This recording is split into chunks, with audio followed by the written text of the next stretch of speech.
What if I told you that one of the most impossible engineering problems in Europe wasn't solved by going over the sea or even drilling through it, but by quietly building an entire highway on land, floating it out like a ship and sinking it piece by piece to the bottom of the ocean? Stick with me, because by the end of this, you'll see exactly how this unbelievable project works and why it's about to change travel across an entire continent forever. Between Scandinavia and mainland Europe lies a stretch of water that for decades has been far more than just a geographic boundary. It's been a choke point, a slow, frustrating bottleneck that has quietly drained time, money, and efficiency from one of the most economically active regions in the world. Every day, people and goods have had to rely on ferries to cross it, a journey that, while scenic, takes around 45 minutes and depends heavily on weather conditions and scheduling. Now imagine cutting that down to just 7 minutes. That's not just a convenience, that's a complete transformation of how regions connect, how trade flows, and how people move between countries. It's the kind of leap that reshapes economies.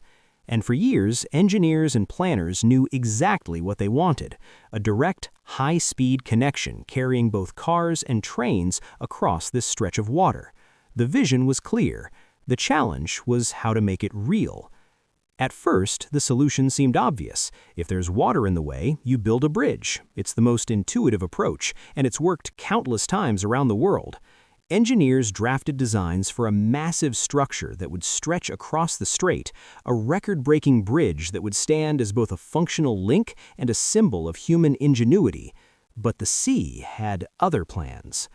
Beneath the surface lay a problem that couldn't be ignored. The seabed, instead of being solid and dependable, was soft, unstable, and unpredictable. It simply couldn't support the enormous weight of bridge towers needed for a structure of that scale. A bridge here wouldn't just be difficult, it would be dangerously unreliable. Over time, shifting ground could compromise the entire structure. The first solution, despite all its elegance, collapsed before it ever left the drawing board. So engineers turned to the next logical option. If you can't go over it, you go under it. A traditional bored tunnel seemed like the answer.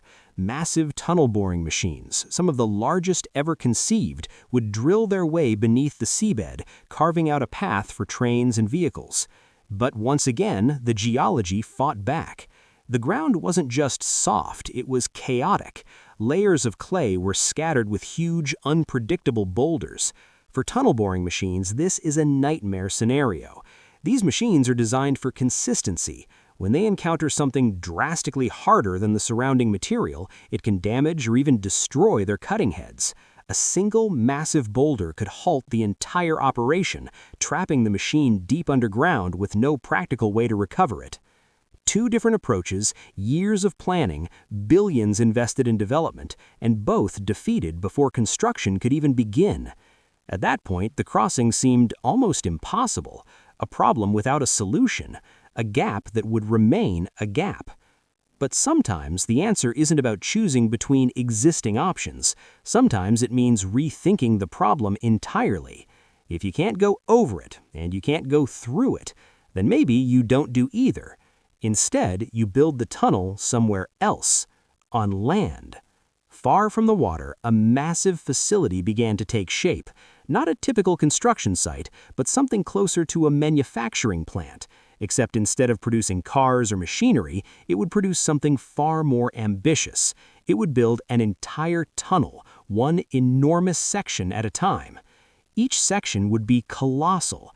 Imagine a structure the length of multiple football fields, as tall as a building, and weighing tens of thousands of tons. Now imagine building that with the precision required to withstand immense pressure, constant exposure to seawater, and decades of continuous use. This wasn't just construction, it was industrial-scale engineering pushed to its limits. The idea itself was deceptively simple. Build the tunnel in segments on land, seal them so they float, tow them out to sea, and then carefully sink them into a prepared trench on the seabed. Once in place, each segment would be connected to the next, forming a continuous underwater link. Simple in theory. In practice, it required solving challenges at a scale never attempted before. Before any tunnel segments could be placed, the seabed itself had to be reshaped. A trench stretching 18 kilometers needed to be carved with extraordinary precision. This wasn't just digging, it was one of the largest dredging operations ever undertaken.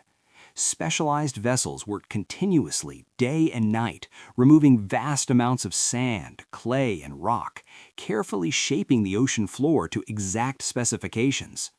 The scale of material removed was so immense that it didn't just disappear.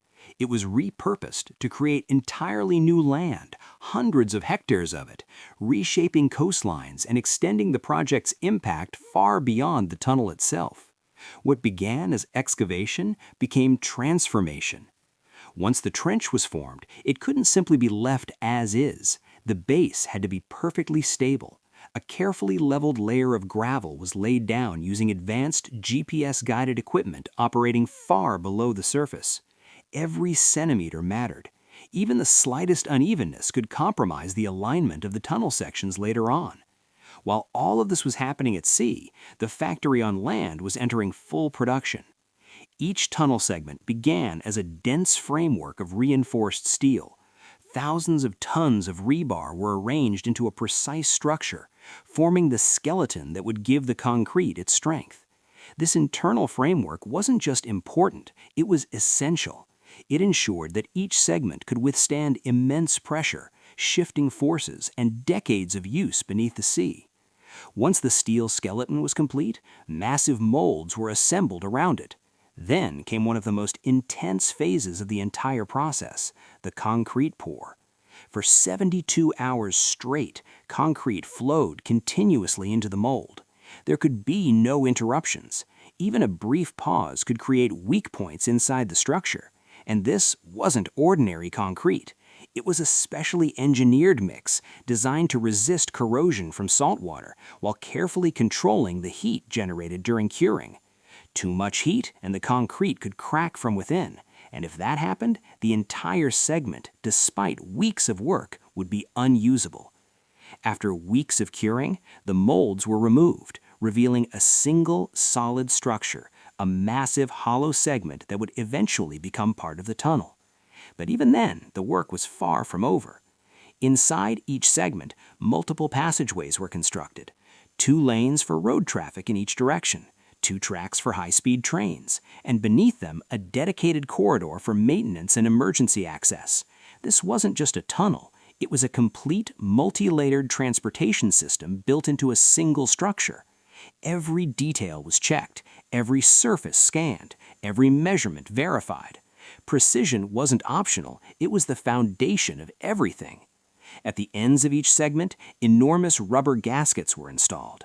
These would later form the watertight seals between sections. Finally, massive steel walls sealed both ends, turning the entire structure into a floating unit. A structure weighing around 73,000 tons, designed to float like a ship. One by one, these segments were completed, dozens of them, each identical in precision, each critical to the final result of projects like the Fehmarnbelt fixed link. Then came the most delicate phase of all. When the conditions were just right, calm seas, low winds, the process began. The dry dock holding a finished segment was flooded, allowing the structure to lift and float. Tugboats moved into position, carefully guiding the massive piece out into open water. It's a surreal sight, a section of highway complete with internal passageways drifting across the sea like a giant vessel. The journey to its final position was slow and controlled. Every movement was calculated, every adjustment deliberate. A sudden shift in weather could create serious risks. Once in position above the trench, the real challenge began. The segment had to be lowered with absolute precision. Ballast tanks within the structure were gradually filled with water, increasing its weight and allowing it to sink. Slowly, steadily, it descended toward the seabed. Guided by advanced systems and highly skilled operators, the segment was aligned perfectly with the prepared foundation. Touchdown. One piece in place, then another.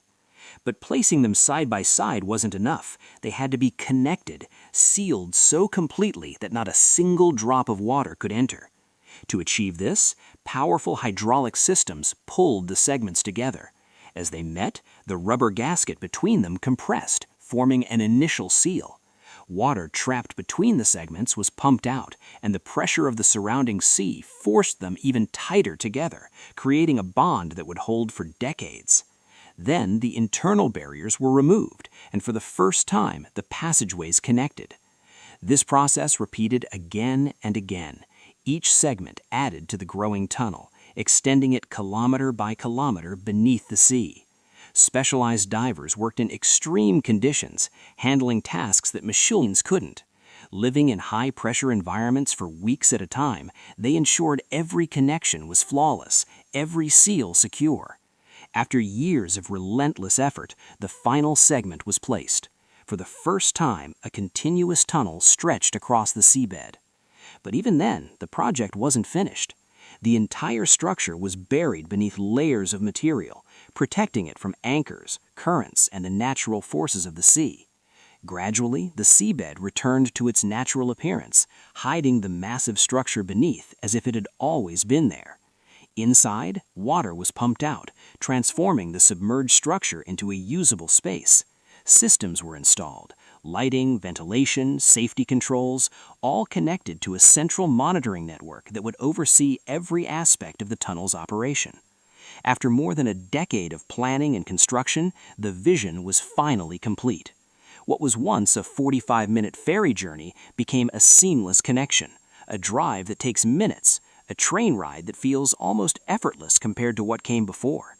And beneath the surface, hidden from view, lies one of the most ambitious engineering achievements ever realized. A tunnel not carved through the earth, but assembled piece by piece at the bottom of the sea. A solution built not by following the obvious path, but by refusing to accept that the problem had no answer.